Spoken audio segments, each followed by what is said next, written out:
நாம் தமிழர் கட்சி சீமான் கூட இத்தனை வருஷமா நீங்க பயணிக்கிறீங்க. அவரோட இருக்க மறக்க முடியாத சம்பவம் ஏதாவது இருக்கா? சீமான் அண்ணன் கூட பயணிக்கிறதுல ஒவ்வொரு தருணமே மறக்க முடியாத சம்பவமாகத்தே இருக்கும். அதுலேயும் மிகப்பெரிய ஒரு சம்பவம் சொன்னா, அப்போ நானும் சீமான் அண்ணனும் ஒரே பள்ளிக்கூடத்துல தான் படித்தோம். சிவகங்கை மாவட்டம் இளையான்குடியில். சீமான் அண்ணன் 12வது படிச்சுக்கிட்டாரு, நான் 8வது படிச்சுக்கிட்டு இருந்தேன்.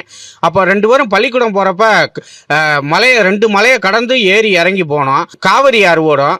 காவிரி ஆற்றில் 2 பேரும் போவோம். அப்போ ஓரமாகவே போவோம். அப்போ ஒரு நாள் 2 பேரும் போய்கிட்டு இருக்கப்ப திடீர்னு ஒரு முதல்ல டக்குன்னு வந்துருச்சு. எனக்கு என்ன செய்யறனே தெரியல. டபக்குன்னு என்னை முழுங்கிருச்சு.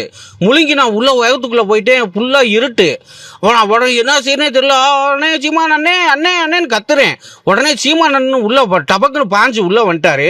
வந்தோடனே எனக்கு உயிரே வந்துச்சு. சீமான் அண்ணன் வந்தோடனே உள்ள டியூப் லைட் எறிகிற மாதிரி எனக்கு வெளிச்சம் வந்துருச்சு. ஆக நம்ம பொழைச்சிக்கிருவோம்டா அப்படின்னு நம்பிக்கை வந்துச்சு. உடனே சீமான் அண்ணன் என்ன சொன்னாரு, லேய் எங்கடா அந்த சாமுட்ரி பாக்ஸ் அப்படின்னு கேட்டாரு. சாமுட்ரி பாக்ஸ் இந்த இருக்குன்னு சாமுட்ரி பாக்ஸ் எடுத்து கொடுத்தேன்.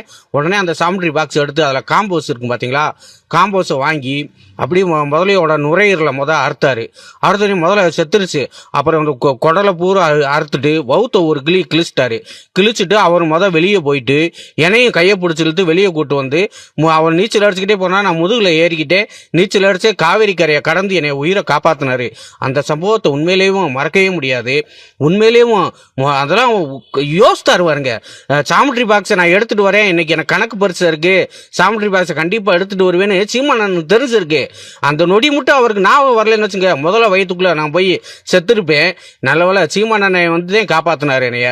இந்த சம்பவம் என் வாழ்நாளில் மறக்க முடியாத சம்பவம். தமிழை போற்றி.